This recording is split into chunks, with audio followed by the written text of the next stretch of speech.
this is a very timely conversation for a bunch of reasons, because the Wall Street Journal had a big story this week about the ascendance of Florida in Washington. So that's with 2 Floridians, that's a big deal.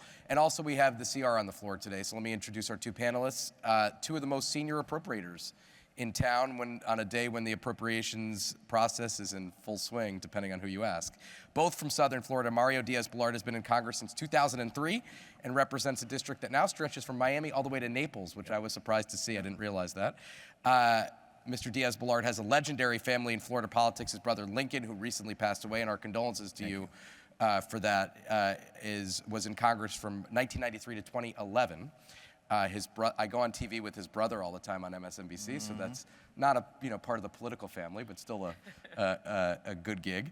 Mr. Díaz-Balart is chair of SFOP, State and Foreign Operations. Which we changed the name. Right, to what? Sure To NSRP, National Security, State and Related Programs. I didn't realize that. Yep. When was that? Yep. Chairman Cole did that. Okay, good. Well, that's good to know. Debbie Wasserman Schultz was elected in 2004 and represents a district just north of Mr. Díaz-Balart from the northern part of Miami to Fort Lauderdale, right? Not anymore. Not anymore? Your district Nope. changed? The magic of redistricting. Oh, wow. All Broward County. All Broward County, okay. I don't represent all of Broward County. Well, South yes. Broward County. And was the chair of the DNC from 2011 to 2016, is the ranking member on Milcon VA, and is pretty high on seniority on the panel, and is co-chair of the House Democratic Steering Committee, and that's lucky because no one ever has complaints about Democratic leadership, so your job must be very cool and stable. So government funding bill today, I'm gonna ask you, Mr. Díaz-Balart, to make the case for this CR, which extends government funding till September 30th. And I'm going to ask you probably to make the case against this CR, which will be an interesting, this is like crossfire, so go ahead. Yeah, well, look, thanks for the opportunity. We are what we are. As appropriators, right, I wish that we would have gotten these bills done way before. We should have, but we are what we are. And right now there are 2 options, really. We're really facing 2 options. Option number 1 is a clean CR for the remaining part of the fiscal year. Option number 2 is a government shutdown. And I just think that option number 2 is so catastrophic that even though CRs are not my preference, ever, compared to shutting down the government and what that means and the impact that that has, and because if anybody can tell me that there's a 3rd option, that all of a sudden we can, in a few days, come up with and negotiate the fiscal year 25 bills. You've all heard, you've all been reporting why that hasn't moved forward and why we haven't been able to have a top line number. So those are the 2 options, and everything else is wishful thinking, and we have a responsibility to get our job done. So shutdown is not an option, in my opinion. I think it's catastrophic for everybody, for the government, for the American people. The other option is doing a CR and then getting immediately to start 2 things.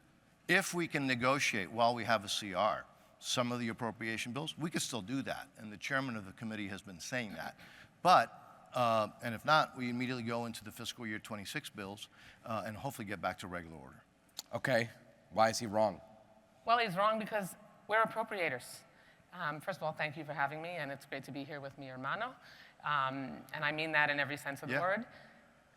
So they actually like each other. We so do. Let's just keep that in mind during Yes. this during this Yeah, conversation. we probably shouldn't say that. It's No, probably not don't good tell for anybody, our. Don't right? tell It anybody. just- Not good for out. your brand. No. Good. It doesn't have to be that way. We're appropriators, and my dear friend knows better than that, because option 3, which should be option 1 always when you're appropriators and when you're Congress and protecting your authority, is making sure that we continue to negotiate. We can pass a short-term CR. We've done that multiple times in this fiscal year and do it every year. They are very close, our leadership, on the top lines, and you continue to negotiate without giving away the store to the executive branch. And respectfully, everyone here knows this is not a clean CR. This is a cut-and-run bill. That's what CR stands for. Clean CRs do just that.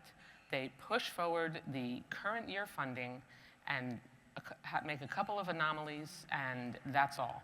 This bill cuts funding, cuts guaranteed funding for our veterans.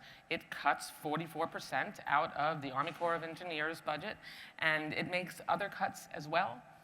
That's not clean, and it's irresponsible, and we have to make sure that we can avoid the cliff that this administration, that Trump and Musk, inside of 2 months, have us staring down the barrel of a recession, a government shutdown, and a stock market plunge. I mean, we got to stop winning here, but there is one other option, the main responsibility of Congress, which is to make sure we pass our appropriations bills and work together to do that, sit at the table and negotiate. But, okay, so I'll push you on one issue, which is, and I've gotten countless calls from Republicans this morning who say that we're being too easy on Democrats, because Democrats have said for years, we are not for shutdowns. And they are in control of both chambers, and they have the White House. And they say we're not going to do it short term. So the binary in front of you is shutdown or this. No, the Republicans control everything. If the government shuts down, it's clearly on them. If they're refusing to continue to negotiate, that's also on them. We don't have to choose between this binary presentation of an unclean CR that cuts veterans funding, cuts Army Corps funding, cuts other vital programs, and gives away the store to the executive branch. When you have a CR situation, Congress is giving up our authority. We're not, a CR doesn't have the specificity and direction on how to spend money. This just basically enables Trump and Musk to continue to rummage around all these agencies, move funding, cut programs, hurt people. And again, I mean, let's add that the 83,000 jobs they're planning to cut from the VA after the 6,000 veterans they've already fired. This is the most anti-veteran president in American history who's cut more veteran jobs than any other president. And the stock market is really not happy about his economic policy. Stock market is not happy, I can say that, Not happy. yes. And, he's telling people to hold on, a little short-term pain. When you have tariffs like he's been imposing and will impose more of in a few weeks, that's not bringing prices down. It's costing people more around their kitchen table. So none of this has to be this way. Democrats and Republicans, if they leave this to appropriators, Jake, we know how to do this.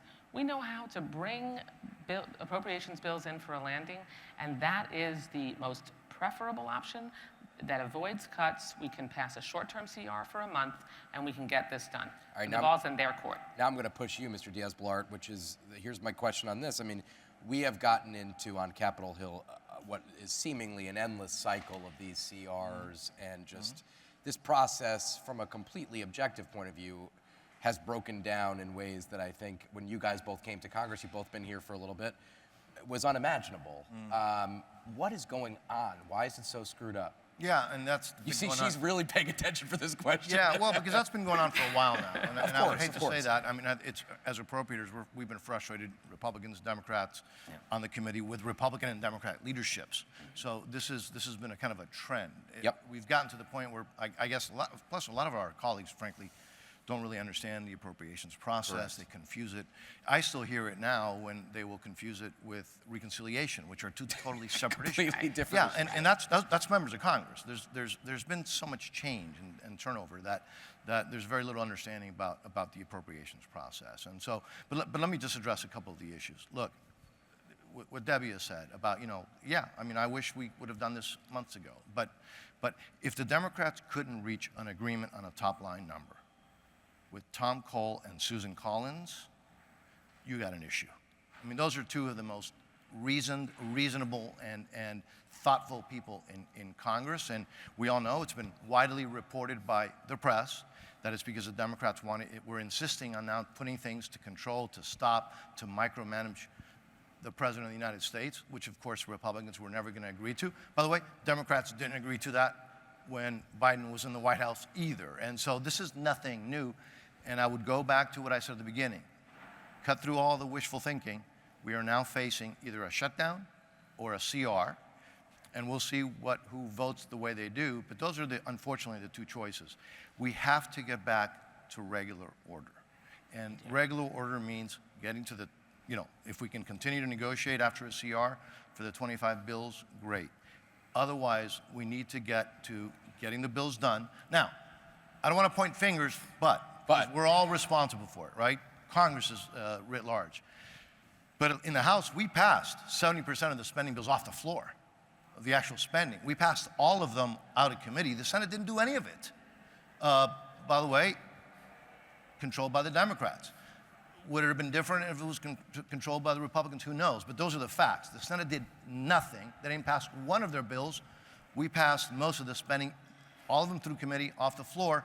That doesn't make our job any easier when one of the two dance partners, in this case the Senate, doesn't do their job at all.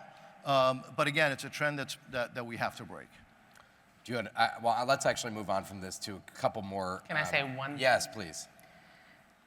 It is a member of Congress. You're not allowed to say no. Thank you. It is entirely reasonable for the Congress to insist that our Article I responsibility has a sentence in whatever we pass that the executive branch needs to follow the appropriations as directed by Congress. That is not an unreasonable insistence, and it's not the top lines that were the problem. It's that Republicans, unfortunately, have decided that they're okay with I love Tom Cole, but I was aghast, and probably many people were here too, when he suggested that appropriations are just guidance or advice to the administration. No. It's our responsibility. We're elected to represent our constituents and their priorities, so we could wrap this up now if we could negotiate some language that assures what I hope all of us want is that for the things that Congress directs are actually followed by the administration. There is built-in flexibility already, but what this CR will do is not be clean. It'll give him more room to rummage around, fire thousands of people, cut vital programs that help people make sure that they can actually survive. Let's talk for a second about DOGE, which no matter what party you're in, is, I think, could be fairly described as a challenge to and a challenge for appropriators. It basically, Elon Musk's efforts basically have implicit in them that the Appropriations Committee hasn't done its job in overseeing these programs. Am I wrong or am I right about that? Let me read you some quotes in the category of "I told you so." Okay. When the previous administration, now give April 2023, April 2024, May 2024, June 2024, I kept telling. Now these are the public statements. I'll just read you one of them. But these are statements you made. Yes, publicly. And privately meeting with the previous administration, I kept telling them. And here's just one of the quotes. We need to go back to basics on spending. This is on foreign aid and right. Funding and promoting polarizing and politically charged programs will mean additional cuts to the state foreign operations top line. Let me tell you why I say this. In the "I told you so" category, this is not rocket science. I was telling them that this pursuit of, call it a radical agenda, call it a woke agenda, call it of not doing the things that are the basic things that we're supposed to be doing for our national security interests when we're dealing with foreign aid and foreign policy, is going to lead to dramatic additional cuts. Hell, was I right? So, why do I mention this? Because you can't expect the American people to support some of the garbage that has been discovered. Now, we spent an hour in my bill, the subcommittee bill, discussing the thing that took the most time was that I found a $20,000, it was like, drag shows in a foreign country. We spent an hour with my colleagues on the Democratic side, said, no, that's not true, that we're not doing that, that's not true. And I kept saying, well, if it's not true, why are you upset about getting rid of it? Well, the reality is that this is the kind of stuff that the previous administration, and let me go before that, it's even before the previous administration, that the bureaucracy has been funding. The American people don't support. DOGE is finding them. They're doing it in a very aggressive way. I think it's a challenge, but it's also an opportunity. But and I'll let you respond in a second. I talked to Tom Cole about this the other day, and he said something like, no one is going to tell me what they should be cutting in my district, federal buildings, programs, without talking to me first. Exactly. I've been in these buildings. I know what they're used for. If they want to suggest things, because you're talking about USAID, which is one area of many that they're cutting, but they're taking a scalpel to a hatchet, really, to a lot. And then you guys are going to have to be, or you are going to have to be, you know, working this into your appropriations bills next year. I mean, this is going to be a really tough thing. Yeah, this cut and run CR is going to affect mine and Mario's constituents because the 44% cuts to the Army Corps in the unclean CR, how is that going to make sure that we don't have to deal with cuts to the Everglades restoration bill, which we've been working on for 30 years. We've had hundreds of millions of dollars appropriated. You cut 44% out of Army Corps engineers. That's not back to basics. That's pain. That's government waste defined, because we've spent joint state federal partnership billions of dollars, and we're going to let the executive branch, DOGE, just come in and decide that we're cutting 44% of those programs. We're firing 83,000 veterans. A quarter of the employees across the federal government are our veterans, and they've already fired 6,000 of those and counting. Is it back to basics to close half the Social Security offices and fire half the Social Security employees? I mean, how are they going to provide service? It's already a 2 to 4 hour wait on the phone for a senior citizen to ask a question about their Social Security benefits. This is going to hurt seniors, and the list goes on. We have to work this out together and get to the table and pass a short-term CR so we can do Congress's job. But Mr. Díaz-Balart, so when you think of 2026 spending, do you take all these suggestions from DOGE and comb through them? I mean, what does this look like? Yeah. And you know, how do you do this? I'm not shy, and I've said this publicly, that I think, you know, look, the Constitution is very clear. Power of the purse is Congress. Now, obviously, the administration has a major role to play, but the power of the purse putting those bills together, that's us. And so I've had more communication, for example, with the Department of State since this administration than I did in the 4 years of the previous administration, even though I chaired the subcommittee that funds them. Well, you have a friend who's at the Secretary of State. Yeah, but I think you're right, and that's helpful, right? Somebody who's yeah, nobody better than Marco Rubio. So that's helpful. Look, we're going to have to put together the bills. We do those, by the way, from scratch, and that's something that's not known either. People talk about, you know, Congress should do a zero-based budgeting. We attempt to do that every year through the appropriations process, and so that's why it's so important to get back to regular order. We passed all the bills out of committee, out of the House. It requires, hopefully, the Senate to do the same thing, to negotiate, and yes, the administration has a role to play because they can veto the bill, right? So we're going to have to be in constant communication. That's the way the process is designed to work. That's the way it has to work. I would also just throw out one little thing, though, that was said before by Debbie, and Debbie and I are trusted good friends, but we do have some disagreements, right? Which is the way it's supposed to be, right? But between sister and brother, yeah. That's right, that's right. But the issue about this administration, this president being the most anti-veteran, one word, Afghanistan. And don't take my word for it, by the way. Look at the recruitment numbers in the military right now. The recruitment numbers were dismal. They couldn't get people to join the military. That's changing. You know why it's changing? Change of leadership, and the war fighters, they know that they have an administration now that is not focused on pronouns. They're focused on actually having a real military that does their job, and that's why the recruitment numbers are up.